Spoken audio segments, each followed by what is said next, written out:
The invitation. It started like any ordinary day for Mark. He was scrolling through his social media feeds, flipping between memes, news headlines, and friends' updates. His attention was fragmented, just like everyone else's in the digital age. Notifications pinged in the background like a continuous hum, barely registering anymore. One evening, after a particularly long day at work, he received a message request from an unfamiliar account, the Circle Official. The profile picture was a simple black ring on a white background, devoid of any personality. He hesitated for a moment, wondering if it was some bot or spam account. Curiosity got the better of him, and he opened the message. "You've been invited to join the circle. Welcome. You've been chosen." It seemed like some cryptic marketing ploy. Mark smirked, unimpressed, and ignored it. But something about the message stuck with him, a nagging thought that he couldn't shake. He continued about his evening, had dinner, and settled in for some TV. Yet his mind kept drifting back to that account. Around midnight, as he was about to fall asleep, his phone buzzed. Another message from the Circle Official. "Curiosity has its rewards. Are you ready to join?" Mark blinked at the glowing screen. The message felt oddly timed, as if the account somehow knew he was still thinking about it. He chuckled nervously, typing a quick reply. "And what exactly is the circle?" Almost immediately, the response came. "A place for those who want to know the truth. All you have to do is say yes." It sounded like a game, a mystery just waiting to unfold. Against his better judgment, Mark replied, "Yes." His phone buzzed once more, this time with the link. Hesitating for only a moment, Mark clicked it and his screen went black. For a few seconds he thought his phone had crashed. But then the screen flickered back to life, displaying a new app he hadn't downloaded, the Circle. He tapped it, and his phone opened to a sleek, minimalist interface, with a single message waiting for him. "Welcome to the Circle. You're one of us now." At first, nothing about the Circle seemed particularly alarming. It was a simple platform, devoid of likes, comments, or even a visible user base. The only option was to participate in challenges that would supposedly reveal deeper truths about the world, society, and oneself. The first challenge was easy. Post a picture of yourself at your happiest moment. Mark rolled his eyes. How cliché. Still, he complied, posting a picture of himself from a vacation years ago. Nothing happened for a while, and he thought the whole thing was a joke until another notification appeared. "Well done. The next truth awaits. Are you ready?" He clicked the notification, expecting another harmless challenge, but this time it was different. The task was more personal. Call someone you haven't spoken to in a year and ask them why. Mark's heart raced. This wasn't just a fun game anymore. It was starting to dig into his life, his relationships. He thought of his old college friend Dan, who had ghosted him after graduation. Without overthinking, he dialed Dan's number. After a few rings, Dan answered, his voice wary. "Mark? Is that you?" "Yeah, man, it's been a while. I wanted to know why we stopped talking." Dan was silent for a moment, then sighed. "It's complicated.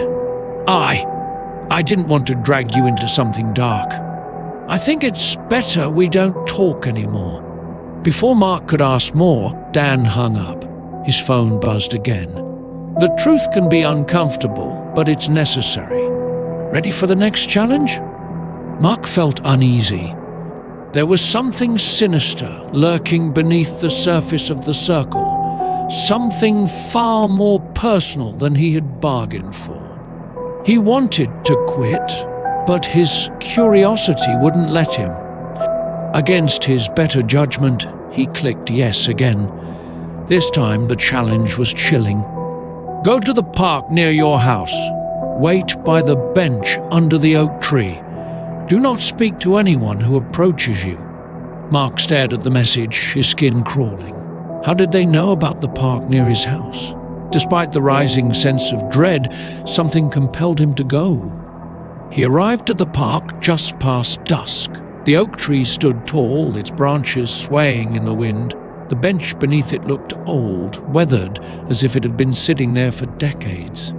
Mark sat down, his heart pounding in his chest. Minutes passed. Then he saw a figure approaching, an elderly man with a cane, his face partially obscured by shadows. The man sat beside him, not saying a word. Mark's phone buzzed. "Do not speak." The old man turned to Mark, his eyes cold and distant. He reached into his coat and pulled out a small, folded piece of paper. Without a word, he handed it to Mark and walked away. Mark unfolded the paper, his hands trembling. Scrawled in shaky handwriting were the words, "They are watching you. Don't trust them." Mark barely slept that night. His thoughts were a tangled mess of confusion and fear. The circle had gone from a weird curiosity to something that felt disturbingly real, like a dark force had taken hold of his life. Everywhere he looked, he saw signs of the circle. Notifications from the app came more frequently, pushing him further into a series of unsettling tasks. One asked him to take a photo of his house from outside at midnight. Another demanded he visit an abandoned building downtown and record himself walking through the dark halls. Each challenge brought a deeper sense of dread, and yet each time he felt compelled to continue. The rewards, the truths the circle promised were always vague, but the app seemed to know too much about him. It knew things it shouldn't: his fears, his memories, his regrets. One evening, Mark received a notification that chilled him to the bone. "Check your closet." He froze, his eyes darting toward the small closet in his room. His breath caught in his throat as he slowly stood and walked over to it. With trembling hands, he opened the door. There, hanging on the inside, was a jacket he hadn't worn in years. In the pocket, he found a small folded note. "We know where you live." Mark's heart raced. He dropped the note and slammed the closet door shut. His phone buzzed again, and he hesitated before looking at it. The message on the screen was short but terrifying. "There's no escape." Mark felt a tight knot form in his stomach as he stared at the message on his phone. "There's no escape." His first instinct was to delete the Circle app, but a part of him knew it was too late for that. They had dug into his life, his mind, his very existence. How could he delete something that seemed to know more about him than he did himself? He tried anyway. His fingers shook as he navigated to the app's settings, searching for the uninstall option. To his horror, the option wasn't there. The Circle wasn't listed as a regular app anymore, but instead integrated into his system like a virus. His phone buzzed again. "Don't try to leave. You've come too far." Mark threw the phone down onto his bed, his mind spinning. How had it come to this? He had been sucked into a trap, and now there seemed to be no way out. Desperate for help, he called his best friend Jason. After 2 rings, Jason picked up. "Hey man, what's going on?" "You sound freaked out," Jason said, his voice calm.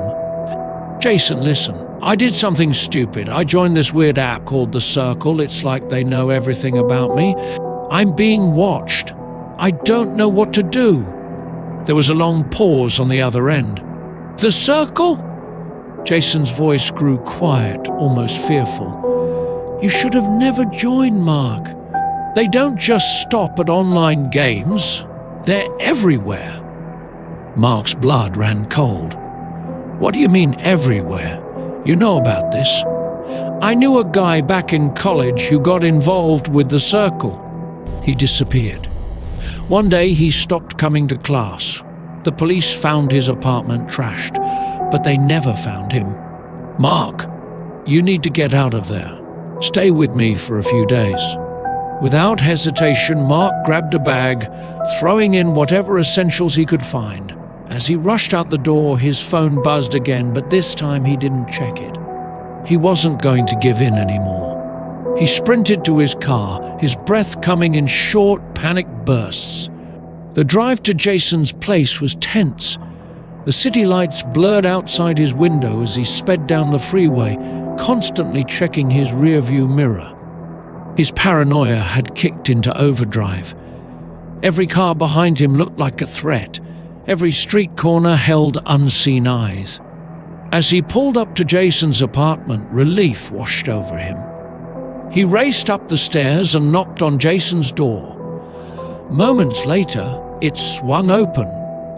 Jason greeted him with a tense smile, pulling him inside. "Man, you look like hell," Jason said, closing the door behind him. "You have no idea." Mark collapsed onto the couch, his body finally relaxing in what he hoped was a safe space. They talked late into the night about the circle. Jason shared more disturbing stories about other people who had disappeared after joining, or whose lives had unraveled piece by piece. No one had ever fully escaped. It wasn't until Mark was about to fall asleep that Jason's phone buzzed. He checked it, his face going pale. "Mark, you need to see to this." Mark sat up, his heart thudding in his chest. Jason handed him his phone. There was a message, not from Mark's phone, but from the circle itself. "You can't hide from us, Mark. We're always watching." Jason's apartment suddenly felt too small, too vulnerable. Mark's pulse quickened as he reread the message. They had found him here so fast, so effortlessly. It was like they knew every move he made before he even made it. "We need to leave," Mark whispered, already standing and grabbing his bag. "I don't know how they're tracking me, but we can't stay here." Jason nodded, though he looked as scared as Mark felt. They hastily left the apartment, and as they descended the stairs, the night air felt oppressive, as if the darkness itself was closing in on them. They drove in silence, unsure of their destination, but knowing they needed to keep moving. Mark tried turning off his phone, but something inside him told him it wouldn't matter. He had become a part of something bigger, something inescapable. After an hour of aimless driving, Jason spoke up. "I think we should head out of town, get off the grid for a bit. I know a cabin out in the woods. My uncle used to go hunting there, no Wi-Fi, no reception. Maybe that'll help." Mark agreed. They drove through the night, the road narrowing as they left the city behind. The headlights sliced through the thickening fog as they wound their way deeper into the forest. Eventually they reached the cabin, a small wooden structure nestled between towering trees. For a brief moment, Mark felt a flicker of hope. Maybe here, in the middle of nowhere, they could finally escape. Inside, the cabin was cold and dusty, but it felt safe. Mark settled onto an old couch while Jason stoked a fire in the hearth. As the flames flickered to life, the warmth was comforting, and the isolation of the woods seemed like a barrier between them and the madness outside.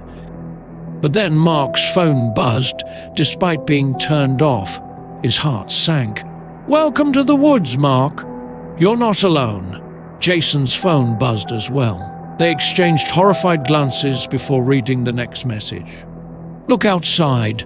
Neither of them wanted to, but something in the pit of Mark's stomach compelled him to check. He moved to the window and peered out into the darkness. At first, he saw nothing, but then, in the distance, faint shapes began to emerge from the tree line. Figures, silent, unmoving, watching them. Mark backed away from the window, his body trembling. "They're here," he whispered. Jason grabbed a fireplace poker, his eyes wide with terror. "What the hell do we do?" "I don't know," Mark replied, pacing the room. I don't even know what they want. They never say. Another buzz from his phone. We want the truth. Are you ready to see it? Mark's head spun. The circle wasn't just a game or some twisted social network. It was something darker, something ancient. He felt as though he had been caught in a web of invisible strings, each one pulling him deeper into the unknown. Suddenly, the cabin door rattled. The sound of footsteps echoed from outside, circling the cabin like vultures waiting to pick at their bones. Mark's phone buzzed once more. Open the door, Mark. Let us in. Mark stared at the door, his hands cold and clammy. Jason stood beside him, clutching the fireplace poker so tightly his knuckles were white. The footsteps outside grew louder, the soft crunch of leaves and twigs signaling that the figures were drawing closer. Mark's phone buzzed again. We are waiting. Open the door. His heart raced, every instinct screaming at him to run, to hide, to do anything but obey. But there was nowhere to run. The circle had followed them here, to the middle of nowhere. And now they were outside, waiting. Don't open it, Jason whispered, his voice barely audible over the pounding of Mark's pulse. Whatever this is, it's not human. I know, Mark muttered, stepping away from the door. But what do they want? They keep talking about the truth. But what truth? Jason shook his head, his eyes darting toward the window. I don't care. We need to survive. Before Jason could finish, the door rattled violently, as if someone or something was trying to break in. The wood creaked under the pressure, and the sound of scraping metal reverberated through the cabin like claws dragging across the surface. Mark grabbed his phone, hands shaking. There was no time to think, no time to reason. He tapped out a reply to the circle's latest message. What do you want from me? This time the response came almost instantly. You've been searching for the truth your whole life, Mark. You are not the first. Open the door, and you will finally understand. Mark's mind was a whirlwind of terror and confusion. What truth? What had he been pulled into? He turned to Jason, his voice trembling. They're not going to stop until we face them. If we stay locked in here, they'll break in. Jason's eyes flashed with desperation. So what? You're just going to let them in? They're monsters, Mark. Whatever truth they're offering, it's not worth it. Mark didn't respond. Instead, he moved toward the door, hand outstretched, the weight of the decision pressing down on him. His pulse hammered in his ears as his fingers brushed the cold metal of the door handle. Don't, Jason pleaded, but Mark hesitated only for a moment before he twisted the handle and opened the door. The forest outside was deathly still. The fog clung to the ground, and the tall, shadowy figures that had been standing near the tree line were now closer, much closer. They stood silently, faces obscured in the darkness, their presence more unsettling than any nightmare Mark had ever experienced. A chilling wind blew past him, and he felt a deep, bone-chilling cold seep into his very core. The air was thick with an unnatural presence, something ancient and unknowable. The figure at the front, taller and more distinct than the others, took a step forward. Its face, though shadowed, seemed to be watching him intently, its eyes glinting with a strange, otherworldly light. Mark felt like a mouse being stared down by a cat, helpless, insignificant. His phone buzzed. The truth is here. Step forward, Mark. He swallowed hard, glancing back at Jason, who was standing frozen in the doorway, his face pale with terror. Don't do it, Jason whispered, but his voice was weak, as if even he didn't believe there was another option. Mark felt as though he was being pulled, not physically but mentally, his mind unraveling with each passing second. The figures stood motionless, waiting for him to make the choice. His feet moved forward, almost against his will. One step, then another. As Mark crossed the threshold of the door, the atmosphere around him shifted. The air seemed thicker, heavier, as though reality itself was bending. His vision blurred for a moment, and then everything became unnervingly clear. The figures around him were no longer just dark shapes. They had form, structure, though their faces remained hidden beneath thick, hooded cloaks. The tallest figure extended a hand, long and bony fingers reaching toward Mark. He hesitated but felt compelled to take it. The moment his hand touched the figure's cold, leathery skin, a flood of images overwhelmed him. He saw glimpses of others, people like him, who had been lured into the circle, each seeking answers, each unraveling in their own way. Some had gone mad, some had vanished without a trace, and others had simply been erased, as if they had never existed. And then he saw himself. Mark was standing in front of a screen, his face gaunt, eyes hollow. He was watching himself, as though outside his own body.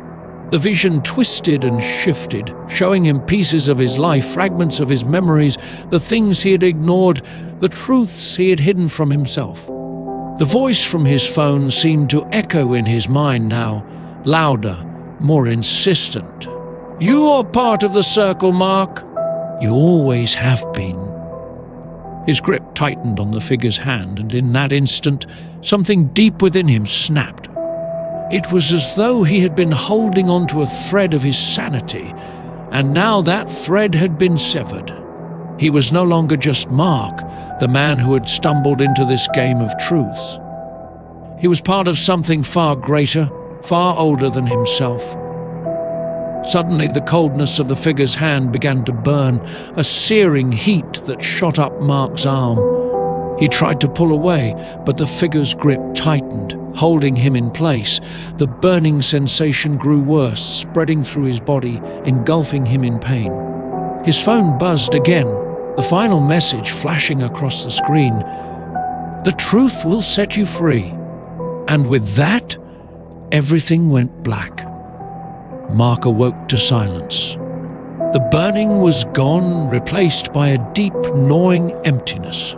He was lying on the floor of the cabin, Jason standing over him, his face a mixture of horror and disbelief. You collapsed," Jason stammered. "I thought you were dead." Mark sat up, his head pounding. "What happened?" Jason shook his head, glancing nervously toward the open door. "I don't know. You opened the door and then they were just gone. You passed out and the figures disappeared. It's like they never existed." Mark frowned, his mind still clouded. He remembered the figures, the hand, the visions, but now everything felt distant, like a half-remembered dream. His phone was lying on the ground next to him. He picked it up, dreading what he might find. But there were no more messages. The circle was gone, the app nowhere to be found on his phone. "Is it over?" Jason asked, his voice trembling. Mark didn't answer. He didn't know. Something had changed inside him, something he couldn't explain. The circle was gone, but it had left a mark, a deep, invisible scar. He stood up, the room spinning slightly. "We need to leave," he said quietly. Jason didn't argue. Together they left the cabin, not daring to look back. As they drove away, Mark couldn't shake the feeling that something was still watching them, lurking in the shadows. The circle had promised the truth, and it had delivered. But the truth was not freedom. It was a prison, and Mark knew deep down that no matter how far he ran, he would never truly escape. Months passed, and life slowly returned to normal. Mark tried to forget about the circle, tried to bury the memories of that night. He quit social media altogether, cut himself off from the digital world as much as possible. But the feeling of being watched never went away. One night, while sitting alone in his apartment, Mark's phone buzzed. His heart skipped a beat. It was a message, not from the circle, but from an unknown number. His hands trembled as he opened it. "The truth never ends, Mark. Welcome back to the circle." Mark dropped the phone, his breath catching in his throat. He had thought he was free, but deep down he had always known the truth. There was no escape.